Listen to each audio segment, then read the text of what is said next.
Regarded as the best explication of the Sephiroth, Dion Fortune's Mystical Qabalah provides an exceptional understanding of the predominant forms of Western Esotericism rooted in Qabalistic philosophy. Essential to any seeker's collection, the book addresses misconceptions between the Western and the Eastern mysteries, how the Tree of Life maps to the psyche, and the manifestation of spirit. While delving into all that would be lengthy, in this video I'll discuss 10 of its key ideas, and later I may do the same with a few more, depending on your interest. Before that, consider subscribing to my channel and newsletter if you find the content valuable and entertaining. Check my books such as my products on Gumroad and Etsy. Also, feel free to support me using the provided in the description links. By supporting me, you also help my work, keeping me improving and growing as a creator. The Yoga of the West. Authors these days sometimes use the term Western Yoga without crediting its origin. Emphasizing that the wisdom of Israel is the Western tradition's fountainhead, Dion Fortune's Mystical Qabalah defines Qabbalah as the Yoga of the West, and based on my research, this is where the term originates from. In its first chapter, the book reveals that the same is a unique approach allowing one to deal with their issues, and, as later stressed, that's mostly conquering and making things happen in the physical reality, as that's the Westerner's destiny. Pages 3 and 4, quote, "The adepts of those races whose evolutionary destiny is to conquer the physical plane have evolved a yoga technique of their own, which is adapted to their special problems and peculiar needs. This technique is based upon the well-known but little understood Qabbalah, the wisdom of Israel. The mysticism of Israel supplies the foundation of modern Western occultism. It forms the theoretical basis upon which all ceremonial is developed. Its famous glyph, the Tree of Life, is the best meditation symbol we possess because it is the most comprehensive." Unquote. The appropriate path.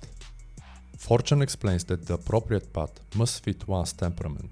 Despite self-help's fascination with Eastern methods, the author insists Westerners prefer not the mystic but the occult path as it suits their way of being. And to be suitable for those living in the West, a system must meet 3 essential criteria. 1. To be readily comprehensible to predominantly materialistic minds lacking anything mystic. 2. The forces invoked during a working must be potent enough to impact both the higher and denser aspects of the Westerner's psyche, which doesn't make sense of subtle currents and powers. The method should allow to quickly enter and get out of magically induced states, as they may not be suitable for the fast-paced living in urban areas. Fortune adds that effective methods for recluse may lead to neurotic breakdowns and conditions, particularly when combined with the pressure of modern living. Comment. This makes solid sense as you basically pull in 2 different directions. On the contrary, more contemporary practitioners report improved productivity, creativity, and ability to handle life by not closing or banishing their workings. Said differently, by deliberately letting the energy influence their day so they can more easily conquer dense matter, as Fortune calls it. Conquering dense matter. The racial dharma of the West, Fortune explains, is the conquest of dense matter.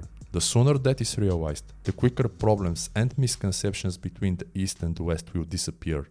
Conquering dense matter and developing the so-called concrete mind requires working with and not against your genetics, kinda like doing bodybuilding. And while this implies utilizing suitable tools, doing the opposite brings no or undesired results. Quote, "The Dharma of the West differs from that of the East.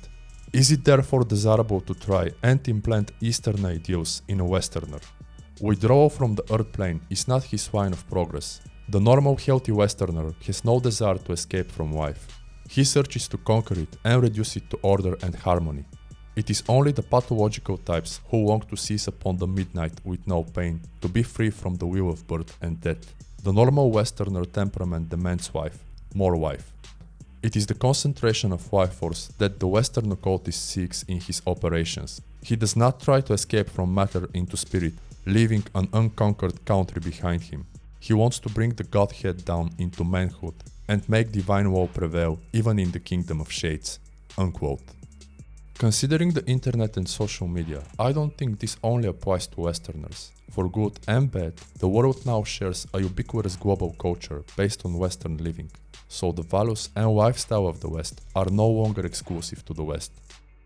I also think this inspired more modern approaches to magic, namely, not waiting to get enlightened to do practical magic, but using that to build your life first and then achieving it as an addition to your material success.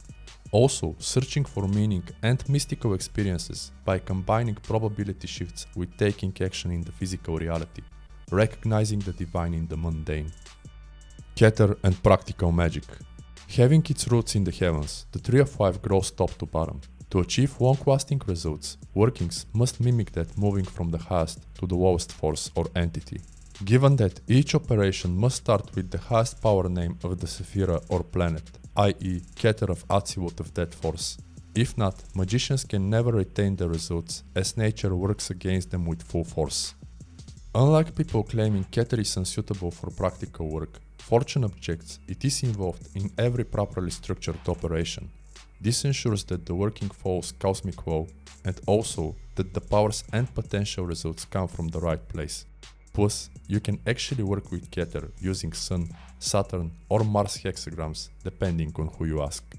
Quote, energy derived from any other source is limited and partial energy. It is through Kether from the great unmanifest, hidden behind the veils of negative existence, that the power is drawn. This is true if his operation is performed in any of the lower spheres of nature, but if it starts in the Kether of Atzilut, he, the magician, is drawing unmanifest force into manifestation. He is adding to the resources of the universe, and provided he keeps the forces in equilibrium. Unquote. Kether and Darkness. Kether is pure being without attributes and activities. It is conventionally viewed as blinding white light. On the other hand, it is equally appropriate to perceive Kether as the darkness of interstellar space, which is a no-thing, but actually contains the potential for all things. Comment. Although they are vastly different, in my humble opinion, this adds much depth to Don Webb's saying that magic pulls things out from the darkness into the light. The key to magical operations. Performing and forgetting about them is the key to all magical operations. As Telema teaches, giving up the lust of result is vital. You achieve complete control over the astral images by not caring for the outcomes on the physical plane, and this Fortune explains is how you turn them into whatever you desire. The goal is to focus on bringing the desired forces into action. How exactly that will happen has no importance. It will, as long as you do your part accordingly and release unproductive expectations of how this or that is supposed to happen. Following cosmic law, the magic will manifest most easily and naturally. Comment. Considering that magic works on what is already there, I'd say that this will be primarily based on your efficiency and current life situation. Let me know if you agree. Spirit and matter. Opening the reader's eyes beyond duality and revealing you won't make much progress if God and Devil fight in your head. Mystical Qabalah brings clarity about spiritual and natural/material.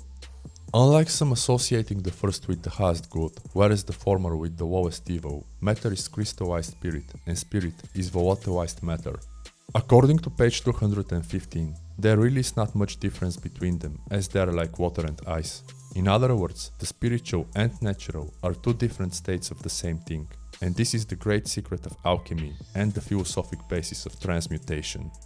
Likely inspiring modern authors like David Shoemaker, Fortune notes true alchemy has little to do with the transmutation of metals, but with that of energy within the soul, and more on that can be found in my Living Telema book review. Earthing the Force. Quote, every magical operation is designed to bring power down to the planes into the reach of the operator, who then applies it to whatever ends he may design. It should be recognized that no operation is complete until the process has been expressed in terms of Malkuth, or in other words, has been issued forth in action on the physical plane. Unquote. The finishing line. Elsewhere, Fortune also likens Sephiroth 1 to 9 to racing cars or boats, whereas Malkuth to the finishing line. And I think this is a healthy reminder that no matter how enlightened you are, if it really works, your magic has to eventually manifest on the physical plane, following natural law. Becoming a channel. Page 283. Quote, whenever we make ourselves the channel of any pure force, that is to say any force which is single and undiluted by ulterior motives and secondary considerations, we find that there is a river in spate behind us. The stream of corresponding Sephirothic or Qliphothic forces that is finding a channel through us. It is this that gives the single-minded zealot his abnormal power. Unquote. Comment. While this is likely to invoke some negative connotations, I think it should be one of the primary goals of self-improvers and magicians. In her lecture, All the Kabbalah You Really Need to Know, Soror Miriam Bat Asherah defines humans as puppets of Kabbalah, and I think that description complements the last quote. Apparently, every force can be productive and destructive. It is really how you use it that makes the difference. The key is not resisting, but taking advantage of that. And the more you do, the less willpower you need to accomplish anything. And to me, this is one of the defining skills of the alchemists. Let me know if you agree. The Spirit of God. Mystical Qabalah notes how some psychoanalysts, likely Freud, narrow-mindedly view spirits as nothing but suppressed traumas and complexes, whereas others, perhaps Jung and Azajoli, see them as aspects of humans' highest nature. In its concluding chapter, Mystical Qabalah brings that home. It does so by recognizing Kabbalah's power as a psychological system helping you fully utilize your potential. And on page 285, Fortune even shares how she really perceived magic. Quote, "Viewed as a means for invoking the spirit of God, ceremonial is pure superstition. But viewed as a means for evoking the spirit of man, it is pure psychology, and that is how I view it. It is a lost art in the West, but an art that is well worth reviving." Unquote. While I don't think the psychological model necessarily depicts the whole picture, I believe this is a wisdom gem many practitioners should reflect on, but that's just my opinion. Let me know what yours is, also Mystical Qabalah's role in your journey. Otherwise, like this video if you enjoyed it, subscribe to the channel and my newsletter for more content. Consider checking my digital products, music and books. Support me with either of the links in the description, and I'll see you in the next one. Thank you for your time.